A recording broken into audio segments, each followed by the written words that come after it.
good? Yo, what is up, everybody?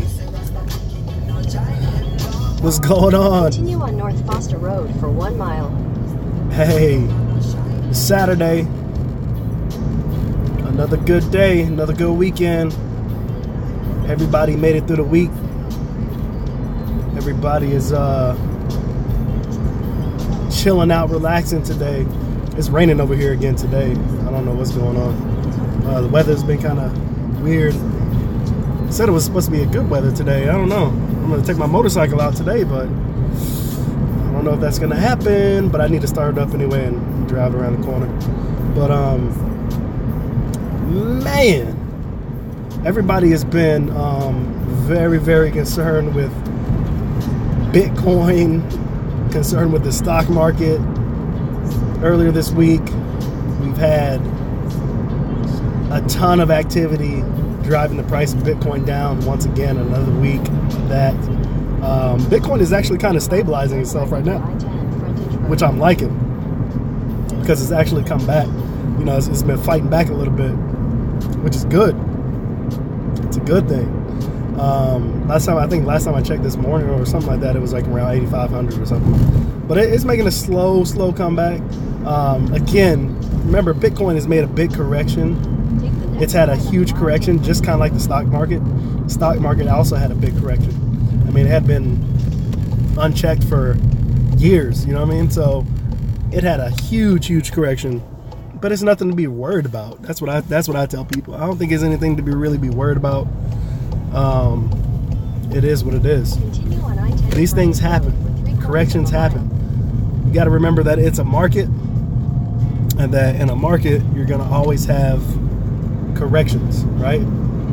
You're always going to have something that resets the values to get everything back in sync with the actual standards of the present time. So the stock market had a huge correction. Again, a lot of people were scared. Now, a lot of those people were, for some odd reason, happy for some reason that Bitcoin had taken a plummet. You know what I'm saying? They relished, you know, they relished with the fact that Bitcoin had taken a plummet in its value. And then days later this week, you know what I'm saying? Like, you saw what happened. Stock market went down. People were confused. And a lot of people turned and said, you know what? We're going to give cryptocurrency a try because this shit is ridiculous. You know what I mean?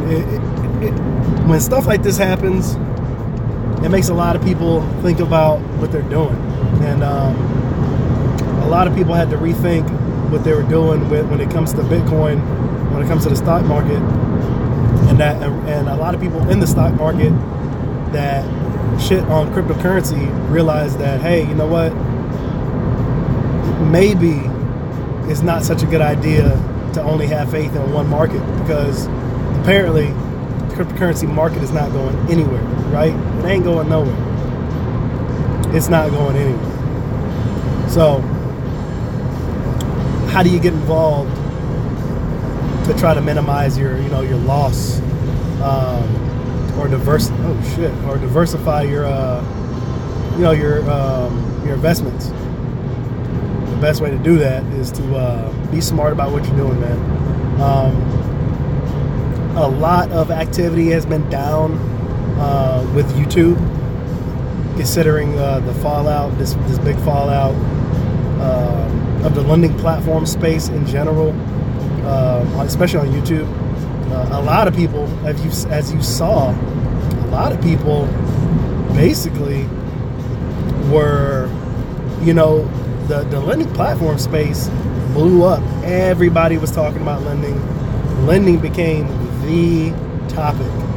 And now that lending is basically all but dead, you don't really see a lot of people posting anymore. A lot of people don't have much to post about anymore because kind of, you know, as some would say, the shill is up. You know what I'm saying? Like, the lending side of the lending platform has been exposed to to the fact that, like I said before, I'll say it again, that these companies aren't trading your Bitcoin. So, you know, it is it can be it's a major blow for the community in terms of the amount of content that was out there, right? But in a way, it's kind of a good thing, because that cancer is now, like I said, it's been exposed as a cancer, truly, and not just from haters saying, oh, lending sucks, lending sucks. No, it's truly been exposed as the business model just doesn't work, right? So what do? You know, you go back to the drawing board if you're these platforms, and you try to figure out something else. Now, the big thing that they're coming up with now is the staking, right? And the staking is going to be the next thing for them, because staking is the better option. Proof of stake is way better than proof of work. It is more sustainable. It is less expensive to engineer and to maintain. And proof of stake, actually, in my opinion, it encourages the community to actually come together for a common goal. And that's not to just sell off tokens for profit. It is to actually grow the brand, grow the platform, or whatever it is that the technology, that the token represents, right? The technology, the community. It enriches the community to come together, hold, invest, not necessarily hold, but to invest.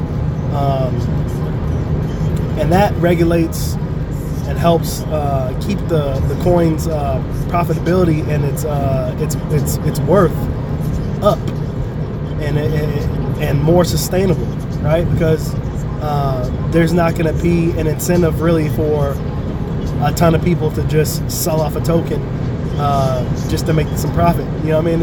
It's more than that. It's like, keep it around so it can continuously make you profit. That's what it should all be about. There are some very, very successful business models that have already been in place with proof of stake, and we've also seen where it can go wrong. So you know, it is a fine balance. You know, you have to entice enough people to want to be involved in the community, and to be there for the long haul, right? And we've seen, like I said, we've seen exceptions to where, you know, they go all out and crazy to get a lot of people in. A lot of people come in and they abuse the platform, they abuse everything, and they, you know, basically they take a crap on it, right? So it is what it is. It is what it is. But I will tell you what, some of those, like I said, were like Embercoin, B3 did it as well. There are a lot of coins that came out when staking got really, really popular last October, August, October, in that time frame. And we saw what happens when greed is allowed to take over. We saw what happens, right? Not good. It will kill a project like that. And you know, it's an ebb and flow, man. You know, the developers, these companies are trying to make money. They're looking out for themselves at the end of the day, not you. And at the end of the day, we're looking out for our own best interest, because we're the ones that are trying to make the profit, right? So it is imperative that we work together to make something happen that's good for everybody. You know what I mean? That's good for us all. It's not going to happen like that world, you know, like on a wide scale, but we can help each other really get to where we want to be. You know what I mean? When you look at companies, and the reason why I say that is because when you look at companies today that we, you know, invest in every day, whether we like to or not, they have a complete business model, right? When you look at Walmart, when you look at Target, when you look at these stores who have been around for such a long time, right? they have a business model that works. They have product. They have something that we want, that the consumers want. But not only that, you know, they're not in it just for the. They're not in it just for the money per se. So they make things affordable for the customers who they want, the business that they want. You know, they want our business, so they have to make it profitable for them, yet cheap enough for us to want to invest, right? So you can't just go out there full-fledged and say, I'm going to charge maximum amount to, you know, to try to maximize my dollar amount and not give a shit about the public. You have to really engineer what you're trying to do to basically get the results that you want. And that, my friend, is the difference between a Ford a Ford truck or a Ford car and an Italian made car. You know, a lot of people love Italian cars, you know what I'm saying? And we see Italian cars like Lamborghinis and Ferraris, and you know, a lot of nice Italian flair cars that they sell them shits for a lot of money, right? They cost a lot of money to own, a lot of money to make, and only the wealthiest can afford them. Not everybody can afford it. But imagine if your competition was like, okay, we probably can't make this for everybody to afford because it's a very niche market. Not a lot of people have a lot of money to keep buying. But what if you make something that everybody could buy? You know what I mean? Your business is going to go a lot further if you can make something that everybody can buy. And that's where you got to know how to beat your competition. You got to know how to beat them. And that same thing in this cryptocurrency game, man. You got to learn how to beat your competition. You got to learn how to meet your goals. You got to learn how to earn, man. Plenty of ways out there to earn, but there's a lot of pitfalls and traps that go along with it. So you got to figure out what you want to do, how you want to do it, and at the very end of the day, protect yourself from failure. I failed a lot in this last year. I failed a lot. But I won a lot. If you remember me, I was saying, in this game, you got to figure out how to maximize your wins and decrease your amount of losses. That's what it's all about. Win more than you lose, and try to win big. Now, I still got people hitting me up asking me, do I want to get involved with these lending platforms? And I'm just like, it could 10x. And I'm just like, you guys are not looking at the reality of the game, the reality of the situation. The reality of the game is that these lending platforms are done. There's no other way around it. I'm telling you straight up. These lending platforms are done, right? They're done. And these lending platforms are basically a money pit. They're attractive money pits. What I mean by that is that every single one of them, just about every single one of them, they're not letting you withdraw. And I don't care how much money you see inside the platform, if you can't withdraw it, it's you ain't getting paid. You know what I mean? You ain't getting paid.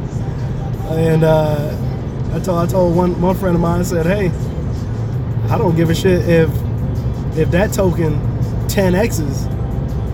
If you can't withdraw that shit, you ain't 10x nothing. You know what I'm saying? Like, if you can't withdraw it, you haven't 10x'd a damn thing. I'm done with the lending platforms now. They're done. And all these lending platforms are now trying to come out, like I said, and they're trying to hit you with, oh, we're gonna stake. We're staking. We're staking, right? We are staking. Well, why do I need a platform to stake for me when I can do that myself? You know what I mean? Why are people so eager? Like I said, my eyes are a lot more open now. Why are people so eager to hand somebody else money to do something, do a job that they can do themselves? Staking is as easy as opening up a QT wallet, putting in a passphrase to lock or unlock your wallet, leaving it unlocked for staking, and putting the tokens in the wallet and letting the coins mature to where they're stakeable. That's it. And then leaving the wallet open so it can do its business. That's it. There's nothing really technical about it. It's very, very easy. Easy. Easy peasy, baby. So you tell me why you need a company to try and guarantee you or promise you so many percentage a month for such an easy job that you can do yourself. Doesn't make any sense. You know what I'm saying? Doesn't make any sense. So be smart. That's why I put that video out there yesterday. I told you guys to be smart and do what you can do for yourself before you let these other companies try to do it for you. Because at the end of the day, when you give them your money, your Bitcoin, they have full control. And at any time, they can come up with an excuse or whatever it is that they got to do to tell you why they can't pay you. That's it. You know what I mean? You've seen it time and time again. You know what I mean? It's all a game. It's all a game. Companies like Devore, companies like bitconnect, companies that are in the space trying to maximize and make as much money as possible. These are the people that, like I said, they already have an exit in mind. They have plenty of scenarios, and a lot of them, because they want to be as legit as possible, a lot of them are not going to come out and say, or are not going to come out and just try to, you know, straight up rip you off. They're going to give you an excuse that says, hey, that looks legally compliant. Like, that's what it is. And that's what we've seen. You know what I mean? So, like I said, be careful. Be careful. Be careful. Other than that, catch you guys in the next video.